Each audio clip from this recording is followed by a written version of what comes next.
వంగవీటి రాధాకృష్ణకి చంద్రబాబు గారు కీలక పదవిని ఇవ్వబోతున్నారా? అందులో భాగంగానే వంగవీటి రాధాకృష్ణకి సీఎంఓ నుంచి కాల్ వచ్చిందా అంటే అవుననే సమాధానం ఇస్తున్నారు కొంతమంది రాజకీయ విశ్లేషకులు.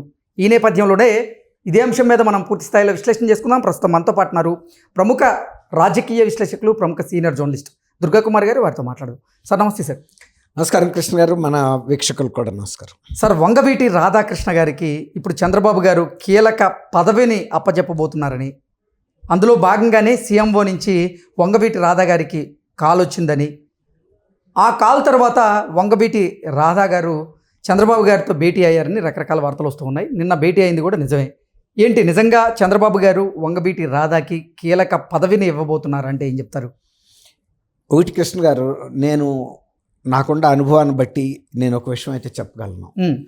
వంగవీటి రాధాకి తెలుగుదేశం పార్టీలోను, చంద్రబాబు నాయుడు గారి మనసులోను, లోకేష్ గారి మనసులోను చాలా ప్రత్యేకమైనటువంటి స్థానం అన్నమాట వాస్తవం.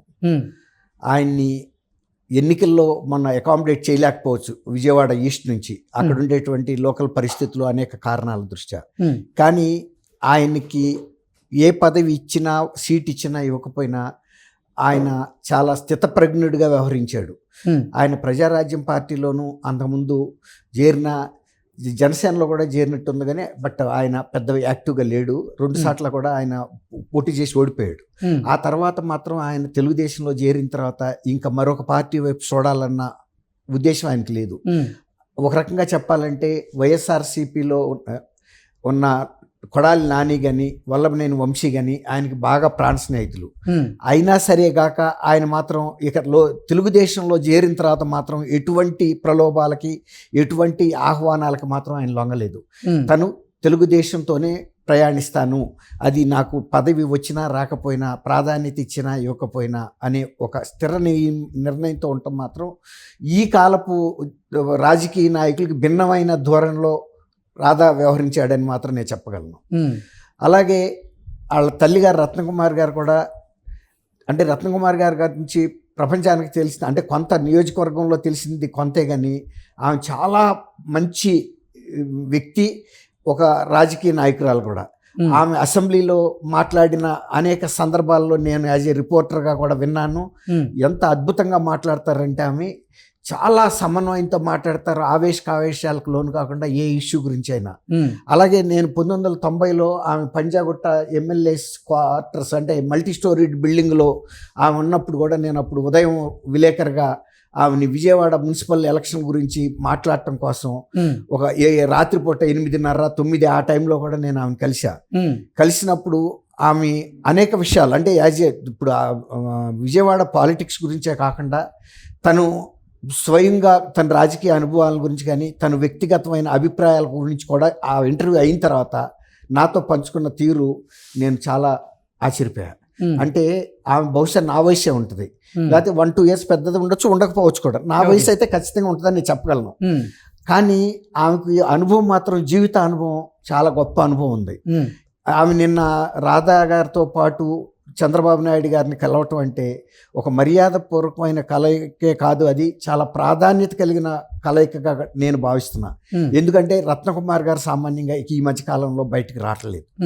కానీ చంద్రబాబు నాయుడు గారు మరి మొన్న ఓటమి తర్వాత, 2019 ఓటమి తర్వాత ఆయన రాజకీయంగా పడిన ఇబ్బందులు కానీ, తర్వాత ఇవాళ 2024లో ఎన్నికైన తర్వాత ఈ ప్రభుత్వం నడుస్తున్న తీరుతెన్నుల గురించి కానీ, కొన్ని తన అభిప్రాయాలని చెప్పడానికి, వ్యక్తిగతమైన అంశాలని పంచుకోవటానికి కలిశారని నేను భావిస్తున్నా. వాళ్ళిద్దరు కలిసి కలవటం అనేది, ఇద్దరు కలిసి సీఎంఓ ఆహ్వానం మేరకి అక్కడికి వెళ్ళటం అనేది చాలా గొప్ప విషయం. మీకు ఇంకొక చిన్న విషయం గుర్తు చేస్తాను. రాధా గారికి ఆ మధ్యకాలంలో కొద్దిపాటి అనారోగ్యం వస్తే కూడా లోకేష్ గారు స్వయంగా వెళ్ళి పలకరించి వచ్చాడు ఆయన్ని. చాలాసేపు కూడా కూర్చున్నాడు ఆయన. అవును, అంటే దాన్ని బట్టే ఆయనకి చంద్రబాబు నాయుడు గారి కుటుంబంలో వ్యక్తిగతమైన అనుబంధం ఎలా ఉందనేది మనకు చెప్పకనే చెప్తుంది. తర్వాత ఇంకోటి ఏంటంటే మంచి స్నేహశీలి కూడా రాధా. తర్వాత రత్నకుమార్ గారు కూడా అంతే. ఆమె వ్యక్తిత్వం ఏంటంటే ఏదన్నా ఒక నిర్ణయానికి వస్తే ఆమె వేరే రాజకీయ లాభ నష్టాల గురించి కూడా బెరీజ్ చేసుకునే మనిషి కూడా కాదు. ఆమె వ్యక్తిత్వం అలాంటిది. తర్వాత గతంలో జరిగిన కొన్ని సంఘటనలప్పుడు కూడా ఆమె ఎవరిని కూడా తొందరపడి దూషించి మాట్లాడిన సందర్భం కూడా లేదు. తర్వాత విజయవాడలో ఆమె రాజకీయాల నుంచి విరమించుకున్న తర్వాత కూడా ఎవరి గురించి కూడా నెగిటివ్గా మాట్లాడిన సందర్భం లేదు. ఎవరు కూడా రత్నకుమార్ గారి గురించి కూడా నెగిటివ్గా మాట్లాడిన సందర్భం లేదు. అంత సైలెంట్గా ఆమె నిష్క్రమించింది రాజకీయాల నుంచి. అట్లా అని ఇవాళ మరి సీఎంఓ నుంచి ఆహ్వానం, ఖచ్చితంగా వాళ్ళు రత్నకుమార్ గారిని కూడా కలిసి రమ్మని చెప్పుంటారు. ఓకే, అంటే సీఎంఓ నుంచి పిలుపునొచ్చినటువంటి నేపథ్యంలోనే ఇప్పుడు వంగవీటి రాధా గారు అలాగే రత్నకుమార్ గారు వెళ్ళటం. ఓకే, అదర్వైజ్ వెళ్ళరండి. ఎందుకంటే వాళ్ళకంటూ విజయవాడలో వాళ్ళు ఎమ్మెల్యేగా ఉన్నా లేకపోయినా ఆ కుటుంబానికంటూ ఒక ప్రతిష్ట ఉందండి. రంగా గారు చనిపోయిన తర్వాత కూడా వీళ్ళిద్దరూ అంటే ఒక తల్లి కొడుకులుగా వాళ్ళ స్థానాన్ని వాళ్ళు ఆ గౌరవాన్ని కాపాడుకుంటా వెళ్తున్నారు ముందుకి. కొంతమంది పదవుల్లో సీట్లు తెచ్చుకుని గెలిచి ఉండొచ్చు ఎమ్మెల్యేలుగా, కానీ వాళ్ళకన్నా కూడా నైతిక విలువ వీళ్ళకే ఎక్కువ ఉంది అక్కడ. కాబట్టి ఇవాళ సీఎంఓ నుంచి ఆహ్వానం మేరకు వెళ్ళి కలిసిన సందర్భంలో మొన్న ఎమ్మెల్సీ కన్నా కూడా ఆయనకి పెద్దదే ఇస్తారు, కానీ ఎమ్మెల్సీ స్థానం ఇస్తారని కూడా నేను అనుకోను. ఓ రకంగా ఏదైనా అవకాశం ఉంటే రాజ్యసభకు పంపినా కూడా ఆశ్చర్యం లేదు. ఏదన్నా రాష్ట్ర స్థాయి పదవే ఇస్తారు ఆయనకి, ఏది ఇచ్చినా పార్టీలో ఒక గుర్తింపు అనేది ఇస్తారు. తర్వాత ఆయన రాజకీయాల్లో ఉంటూ కూడా ఎక్కడ కూడా ఎవరితోనూ వ్యక్తిగతమైనటువంటి విద్వేషాలు పెట్టుకోవాలి. ఎక్కడ కూడా ఏ వ్యక్తి కూడా రాధా గారిని వ్యక్తిగతంగా దూషించిన సందర్భం కానీ విమర్శించిన సందర్భం లేదు, ఆయన కూడా చేయలేదు. ఆ వయసులో అలా మెయింటైన్ అవ్వటం అనేది కొంచెం అసాధారణం అనే చెప్పాలి. చంద్రబాబు గారు వంగవీటి రాధాని పిలిపించుకొని మాట్లాడడానికి కారణం ఏంటి? నిజంగా వంగవీటి రాధా గారికి పదవి దక్కడం ఖాయం అంటే ఏం చెప్తారు? 100కి 200% అని చెప్తా. 200% చెప్తా. ఓకే, ఆయనకి చాలా రాష్ట్ర స్థాయి ప్రాముఖ్యత ఉన్న పదవి ఇస్తారు, తర్వాత గౌరవం ఇస్తారు. తర్వాత ఆయన్ని అవసరమైతే ఏదన్నా ఢిల్లీలో, అంటే ఆయన ఢిల్లీ వెళ్ళటానికి ఇష్టపడ్డాడు. ఎందుకు వెళ్ళదంటే నేను అది కూడా చెప్తున్నా, వాళ్ళకి బేస్ అంతా విజయవాడలో ఉంది. అవును, ఇప్పుడు లేకపోతే రాష్ట్ర ప్రభుత్వ ప్రతినిధిగా ఢిల్లీలో పెట్టడానికి కూడా చంద్రబాబు నాయుడు గారు సందేహించడు. కానీ దాని వలన రాధా గారికి వచ్చే వ్యక్తిగతమైన ప్రయోజనం లేదు, భవిష్యత్తులో ఉపయోగపడదు ఆ పదవి. తర్వాత ఆయన ఢిల్లీలో ఉండి పైరువీలు చేసుకునే మనిషి కూడా కాదు.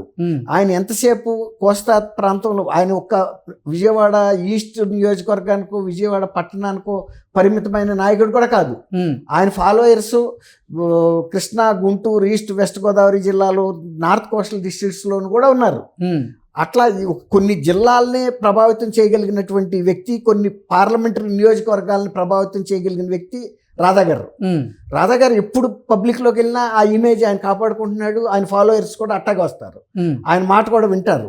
కాబట్టి అటువంటి వ్యక్తిని చంద్రబాబు నాయుడు గారు ఎలాంటి ప్రాధాన్యత ఇవ్వాలో అలాంటిదే ఇస్తారు తప్ప అంతకన్నా తక్కువ ఇచ్చి ఆయన అవమానించడు. తర్వాత అలాంటి వ్యక్తి సేవల్ని కోల్పోతానికి కూడా పార్టీ ఇష్టపడ్డాడు. ఆయనకి తెలుసు ఎవరిని ఎప్పుడు ఎక్కడ పెట్టాలో, ఏ స్థానంలో పెట్టాలో. ఒకవేళ కనుక ఆయన అనుకున్నంత స్థానం పెట్టడానికి వీలు కానప్పుడు మౌనంగా అన్న ఉంటాడు, కానీ తక్కువ స్థానంలో మాత్రం చంద్రబాబు గారు పెట్టడు. ఇది నాకు ఉన్న ఇది. తర్వాత నేను రత్నకుమార్ గారి గురించి కూడా నేను చెప్పా కదా, 1990లోనే నేను ఆమె అప్పుడు ఎమ్మెల్యేగా ఉన్నప్పుడు ఆమెని విజయవాడ, అంటే కొంత నాకు అప్పుడు విజయవాడలో పనిచేసిన మీదట నన్నే పంపారు అక్కడ మున్సిపల్ కార్పొరేషన్ పొలిటికల్ ఇష్యూస్ గురించి. ఆ సందర్భంలో వ్యక్తిగత అంశాలు కూడా మా ఇద్దరి మధ్యలో వచ్చినప్పుడు చాలా చక్కగా ఆమె ఉన్న సాధక బాధకాలు కూడా ఒక తమ్ముడిలాగానో ఒక అన్నలాగానో భావించి నాతో షేర్ చేసుకున్న విషయాలు నేను ఇప్పటికీ మర్చిపోలేను. ఒక అన్నగానో ఒక తమ్ముడు, వాళ్ళ మదర్ కూడా అప్పుడు అక్కడ కూర్చుని ఈజీ చైర్లో కూర్చున్నప్పుడు నేను ఆమెను ఒక రాజకీయ నాయకురాలుగానో శాసనసభ్యురాలుగానో నాకు అనిపించలా. మా ఇంటి ఆడబిడ్డ అన్న భావన నాకు కలిగింది. ఆమె ఎలాంటి గౌరవ భావంతో ఉంటుందో నాకైతే తెలుసు ఆమె సంగతి. ఆమె బిడ్డగా రాదని కూడా నేను అసెస్ చేయగలను. Okay sir, thank you so much. Thank you Krishna గారు, మన వీక్షకులు కూడా.